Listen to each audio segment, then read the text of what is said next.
अस्सलामुअलैकुम नाजरीन, इस वीडियो में हम बात करेंगे कुरुलुश उस्मान सीरीज के सीजन 3 के वॉल्यूम नंबर 83 के पार्ट 5 के बारे में, जो कि इस वॉल्यूम का आखिरी पार्ट होने जा रहा है। अगला वॉल्यूम भी एक ही दिन में देखने के लिए हमारे चैनल को फौरन से सब्सक्राइब कर लें। तो चलिए शुरू करते हैं आज की वीडियो।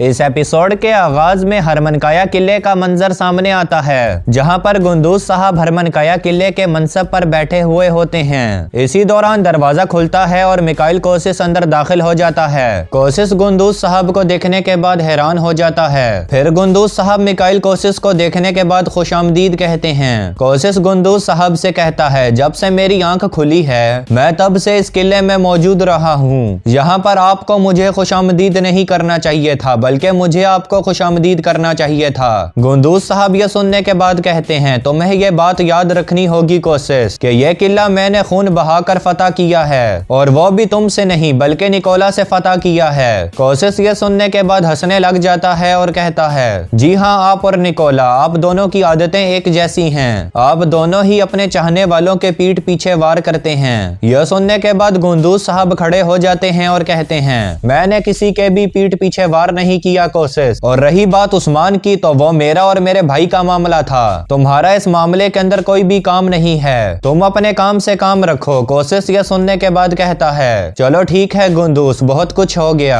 और अब तुम्हारी मेहमान नवाजी यहाँ पर खत्म हो गई, तुम अब यहाँ से जा सकते हो। गुंदूस साहब यह सुनने के बाद कहते हैं, चलो किसी और दिन अब हमारी मुलाकात होगी, अभी के लिए मैं यहाँ से चलता हूँ। ये कहने के बाद गुंदूस साहब वहाँ से चले जाते हैं। दूसरी तरफ गिहातू और उसके सिपाही उस मकाम पर आ पहुँचते हैं जहाँ पर रोगादोस ने उस्मान साहब और उनके साथियों के साथ मिलना था। गिहातू और उसके सिपाही इस मकसद के लिए आए होते हैं कि वो उस्मान साहब और उनके सिपाहियों को खत्म कर सकें। जैसे ही गिहातू और उसके सिपाही उस मकाम पर पहुंच जाते हैं तो गिहातू अपने सिपाहियों से कहता है, मुझे लगता है कि उस्मान ने अपने लिए इस खूबसूरत जगह को चुना है और अब उसका इख्तिताम भी इसी खूबसूरत जगह पर ही होगा। अभी ये बातचीत जारी होती है कि इसी दौरान दूसरी तरफ से निकोला अपने साथी लेकर उस मैदान पर आ पहुंचता है। नाजरीन, चूंकि निकोला के साथ रुगादोस भी मौजूद होता है तो गिहातू रुगादोस को देखने के बाद हैरान और परेशान हो जाता है, क्योंकि गिहातू के कमांडर ने आकर गिहातू से कहा था कि निकोला ने रुगादोस को फांसी दे दी है। लेकिन यहाँ पर निकोला और रुगादोस गिहातू को देखकर उसका मजाक उड़ा रहे होते हैं। निकोला हंसते हुए गिहातू की जानिब देखते हुए कहता है, तुम्हें क्या लगा था गिहातू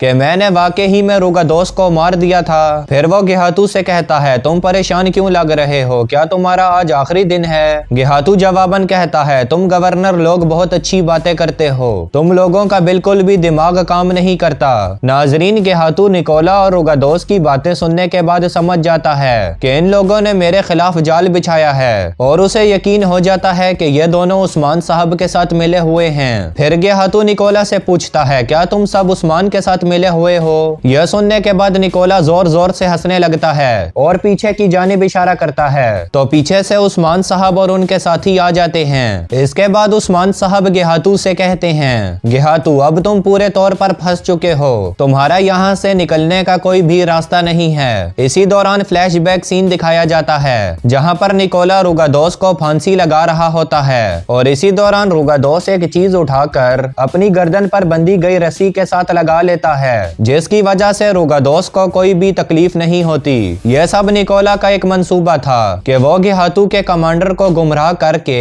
गिहातू के सामने अपना भरोसा जीत सके। फिर फ्लैशबैक सीन खत्म होता है तो उस्मान साहब गिहातू से कहते हैं, अब बताओ गिहातू कि तुम क्या करोगे, तुम्हारा रास्ता तो बस यहाँ तक ही था। यह सुनने के बाद गिहातू कहता है, हम आग के घोड़ों के ऊपर पैदा होने वाले हैं, तुम हम लोगों को बिल्कुल भी इस तरह नहीं डरा सकते।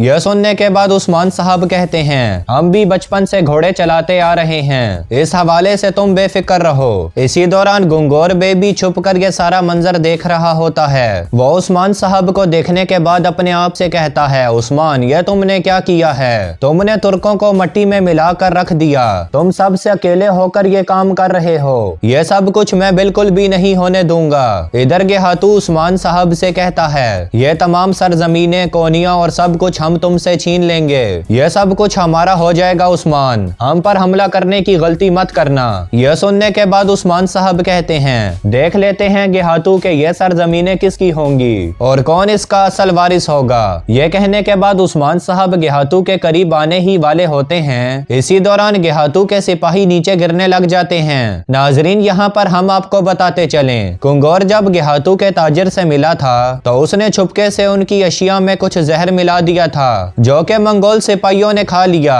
और वो जहर अब यहाँ पर अपना असर दिखा रहा है। ये सारा मंजर देखने के बाद गेहातू उस्मान साहब से कहता है, तुमने भी ये बुजदली का काम शुरू कर दिया है उस्मान। सामने से वार करने के बजाय पीठ से वार किया। तुम इतना कैसे गिर सकते हो उस्मान के तुमने मेरे सिपाहियों को जहर पिला दिया। नाजरीन, सिपाहियों की हालत देखने के बाद गेहातू बहुत ज्यादा डर जाता है और उस्मान साहब को डराने धमकाने की कोशिश करता है कि अगर तुमने मुझे मारा तो आरगून खान का 20,000 सिपाहियों वाला लश्कर तुम पर और तुम्हारे सिपाहियों पर हमला करके तुम्हें तबाह बर्बाद कर डालेगा। अभी ये बातचीत जारी होती है कि इसी दौरान गंगौर अपने तमाम साथियों के साथ वहां पर आ पहुंचता है। उस्मान साहब गंगौर को देखने के बाद कहते हैं, तुम कौन हो और अचानक से यहाँ पर कैसे आ गए? मुझे ऐसे लग रहा है कि तुमने ही इन मंगोल सिपाहियों को जहर पिलाया। नाजरीन, गनगौर ने अपना मुंह ढांपा हुआ होता है और वो उस्मान साहब से कहता है कि तुम गवर्नरों के साथ काम करते हो। अगर मुझे पहले ये बात मालूम होती तो मैं तुम लोगों को भी ये जहर दे देता।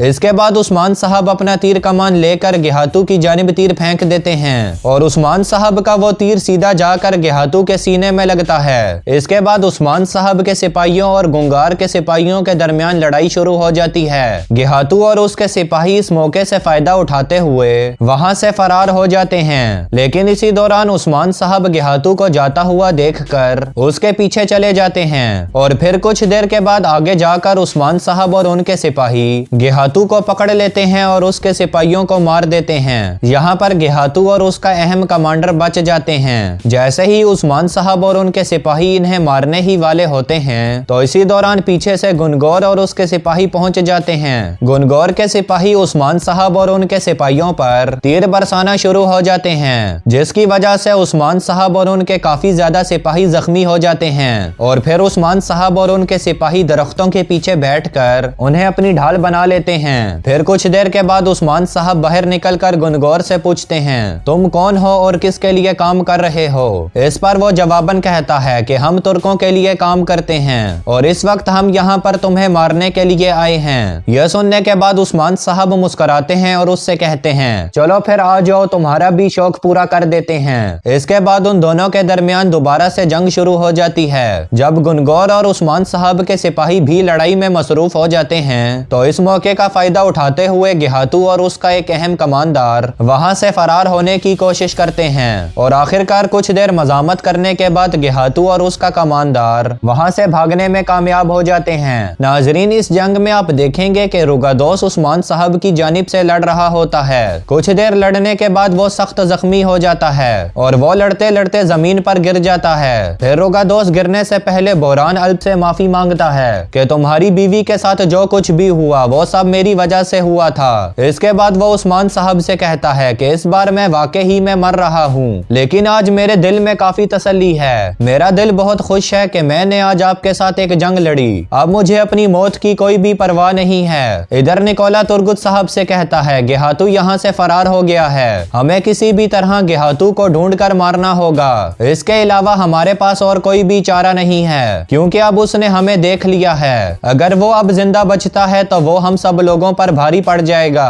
ये कहने के बाद वो सब वहाँ से गेहातू को ढूंढने निकल जाते हैं और फिर कुछ देर चलने के बाद ये उस्मान साहब तक पहुँच जाते हैं। उस्मान साहब इन्हें देखने के बाद कहते हैं, गेहातू अपने कमांडर के साथ इस रास्ते से फरार हो गया है, आप लोग इस रास्ते पर जाकर गेहातू को पकड़ें। इसके बाद तुर्गुत साहब और निकोला सिपाहियों के साथ उस रास्ते पर चल पड़ते हैं। जैसे ही तुर्गुत साहब और निकोला गेहातू के पीछे जाते हैं तो इसी दौरान वहां तुर्गुत साहब को एक तीर आकर लगता है, जो कि तुर्गुत साहब के सीने में पेवस्त हो जाता है। इसके बाद तुर्गुत साहब जमीन पर गिर जाते हैं। यह देखने के बाद उस्मान साहब जोर जोर से तुर्गुत साहब का नाम पुकार रहे होते हैं। इसके बाद जब उनकी नजर सामने पड़ती है तो आगे से वजीर आलम शाह अपने साथियों के साथ आ जाता है। फिर वजीर आलम शाह आगे आकर कहता है, कोई भी अपनी जगहों से नहीं हिलेगा, आज मैंने यहाँ पर बहुत से हिसाब किताब बराबर करने हैं। यह सुनने के बाद उस्मान साहब वजीर आलम शाह से कहते हैं, वजीर आलम शाह, अगर तुम यहाँ पर आ गए हो तो मेरे भी तुम्हारे साथ बहुत से हिसाब किताब हैं। चलो फौरन से मैदान में आ जाओ, तो देखते हैं कि कौन किसका हिसाब बराबर करता है। तो नाजरीन, यहीं पर इस एपिसोड और इस बॉलम का इख्तिताम होता है। बॉलम 84 भी इसी तरह सबसे पहले देखने के लिए हमारे चैनल को फौरन से सब्सक्राइब कर लें और वीडियो को लाइक करना मत भूलिएगा। इसी के साथ मैं मिलूंगा आपसे अगली वीडियो में, तब तक के लिए अल्लाह निगहबान।